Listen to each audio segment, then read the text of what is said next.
Good morning, dear students. Today we will discuss our next topic, the role of philosophers in French revolutions.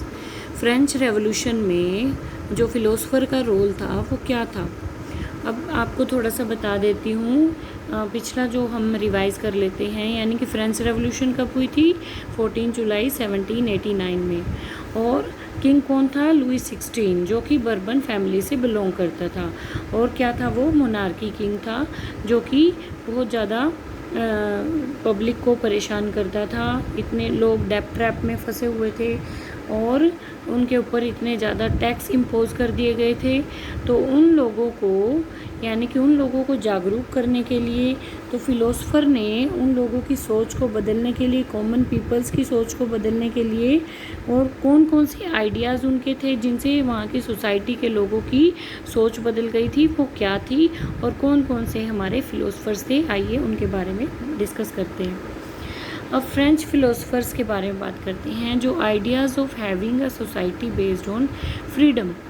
अब जो आज़ादी के ऊपर जो उन लोगों की, जो हमारे फिलोसफर्स थे, उनके आइडियाज़ थे, और इक्वल लॉज, यानी कि सबके लिए कानून बराबर होने चाहिए। अपॉर्चुनिटीज़ थी, वो सबके लिए इक्वल होने चाहिए, यानी कि सबके लिए। फ्रेंच जो फिलोसफर्स थे, उनके जो आइडियाज़ थे वो इनके ऊपर थे, यानी कि आज़ादी के ऊपर, स्वतंत्रता पे, सबको बराबरी का अधिकार हो, सबको बराबर अवसर दिए जाएं। तो इनके बारे में हमारे फिलोसफर की सोच थी, जिनके कारण वहाँ के जो फ्रांस के लोग थे, उनकी सोच किस प्रकार से बदली, आइए डिस्कस करते हैं। अब देखिए, जॉन लॉक एक बहुत बड़ा फिलोसफर था, जो कि फ्रेंच फिलोसफर थे। तो जॉन लॉक ने क्या लिखा था, कौन सी बुक लिखी थी? Two treatises of government.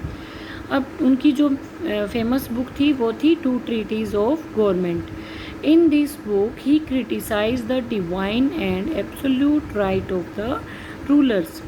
अब उन्होंने अपनी बुक में क्या क्रिटिसाइज़ किया, किस चीज़ की आलोचना की? डिवाइन यानी कि दैविक, जो कि उनको पैदाइशी, यानी कि बाय बर्थ ही उनको सारे राइट्स मिलते थे। किसको मिलते थे? जो भी वहाँ पर रूलर होता था, किंग होता था, उनको बाय बर्थ ही सारे रूल्स दिए जाते थे।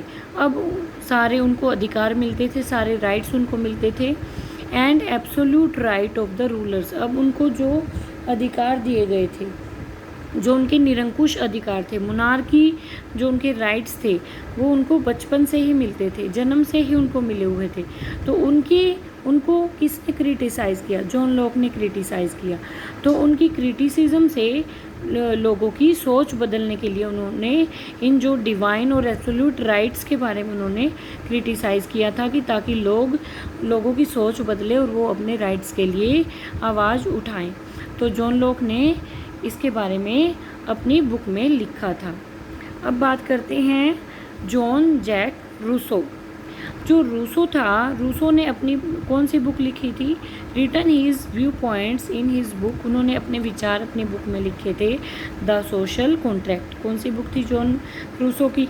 कौन सी बुक थी? The social contract. उसने लिखा था, he had put forward the idea of formation of based on a social contract between people and their representative.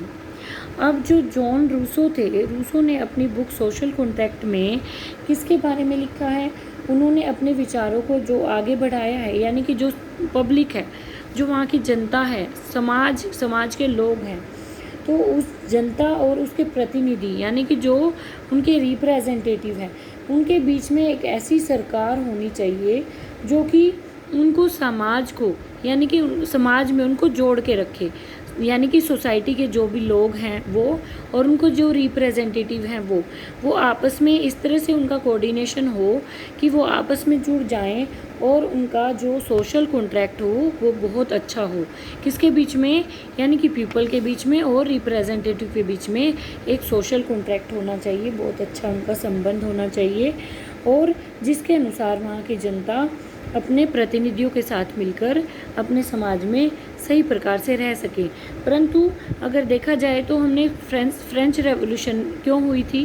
क्योंकि फ्रांस में जो रिप्रेजेंटेटिव थे वो मतलब अपनी मनमानी करते थे। फर्स्ट स्टेट के जो जनरल्स थे और सेकंड स्टेट के जनरल्स थे वो अपनी मनमानी करते थे और लुई 16 के अकॉर्डिंग वो चलते थे, और जो थर्ड स्टेट के लोग थे उनके ऊपर जो टैक्स थे वो इम्पोज कर दिए गए थे। ओनली थर्ड स्टेट के लोग ही टैक्स पे करते थे, और फर्स्ट और सेकंड स्टेट के लोग भी बाय बर्थ सारी जो राइट्स थे उनको एंजॉय करते थे और सारी अपॉर्चुनिटीज़ को एंजॉय करते थे और सारी फैसिलिटीज़ उनको दी गई थी, बट थर्ड स्टेट के लोगों को नहीं दी गई थी।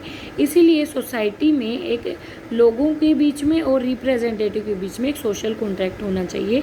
ये हमारे जो जॉन रूसो हैं उन्होंने अपने बुक में सोशल कॉन्ट्रैक्ट में मेंशन किया था। इसके बाद है मोंटेस्क्यू। मोंटेस्क्यू भी एक फ़िलोसफ़र थे जो फ्रेंच फ़िलोसफ़र थे हमारे। तो उन्होंने his ideas were propose in his book. जो उनके आइडियाज़ थे उनकी कौन सी बुक थी?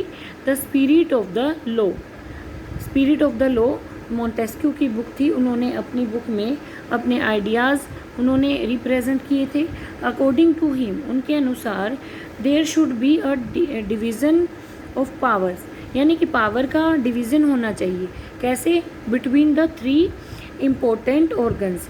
थ्री इम्पोर्टेंट ऑर्गन्स में पावर का डिस्ट्रीब्यूशन होना चाहिए, पावर का डिवीज़न होना चाहिए, जैसे कि the legislature, the executive and the judiciary.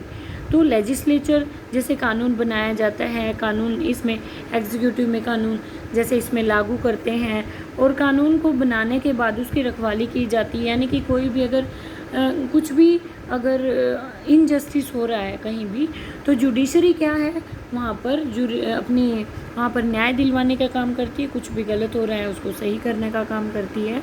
तो इस प्रकार से जो गवर्नमेंट होनी चाहिए वो थ्री ऑर्गन्स में डिवाइड होनी चाहिए और पावर का सही तरह से डिस्ट्रीब्यूशन होना चाहिए। तो मोंटेस्क्यू के ऐसे विचार थे। तो इन विचारों के द्वारा, यानी कि the ideas of these philosophers were discussed by the common people. लोगों के द्वारा ये जो विचार थे, फिलोसफर्स के विचार थे, उनकी बुक्स रीड की लोगों ने, कॉमन पीपल्स ने डिस्कस किया उनके विचारों को। तो इससे क्या हुआ, कहाँ पर वो अपने विचारों को डिस्कस करते थे? पब्लिक प्लेसेस पे, जैसे सैलून में, कॉफ़ी हाउसेस में, और उनको मतलब कि इंस्पायर किया गया लोगों को। इसलिए उनके राइट्स जो हैं लोगों के, वो अपने राइट्स के लिए लड़ें, अपने राइट्स के लिए आवाज़ उठाएं। तो लोगों की सोच किस प्रकार बदलती है, उनके आइडियाज़ किस प्रकार चेंज होते हैं, वो जैसे बुक रीडिंग करते हैं फिलोसफर्स के द्वारा, जो जो आइडियाज़ उनकी बुक्स में दिए गए थे, जैसे कि जॉन लॉक था, जॉन रूसो और मोंटेस्क्यू। तो इस प्रकार से इतने सारे फिलोसफर थे, उन्होंने अपनी बुक्स में अपने अपने व्यूज़ और आइडियाज़ डाले थे, जिनके कारण वहाँ की जो पब्लिक थी, फ्रांस की जो पब्लिक थी, उन्होंने इन बुक्स को रीड किया और उनके विचार, जैसे ही इन्होंने बुक्स रीड की तो उनके विचार भी बदले और उनको भी अपनी फ्रीडम के लिए, आज़ादी के लिए, अपने राइट्स के लिए उन्होंने इसके बारे में सोचा और उनके अगेंस्ट, यानी कि जो मोनार्की सिस्टम था उसके अगेंस्ट आवाज़ उठाने के लिए सोचा। और जो फ्रेंच सोसाइटी थी, फ्रेंच जो यानी कि बर्बन फैमिली से जो बिलोंग करते थे, लुई 16, उनके अगेंस्ट उन्होंने आवाज़ उठाई और फ्रेंच रेवोल्यूशन के लिए उन्होंने आगे स्टेप उठाया। तो नेक्स्ट जो टॉपिक है वो हम अगले वीडियो में डिस्कस करेंगे। Hope you understand this topic today. Okay, thank you student, have a nice day.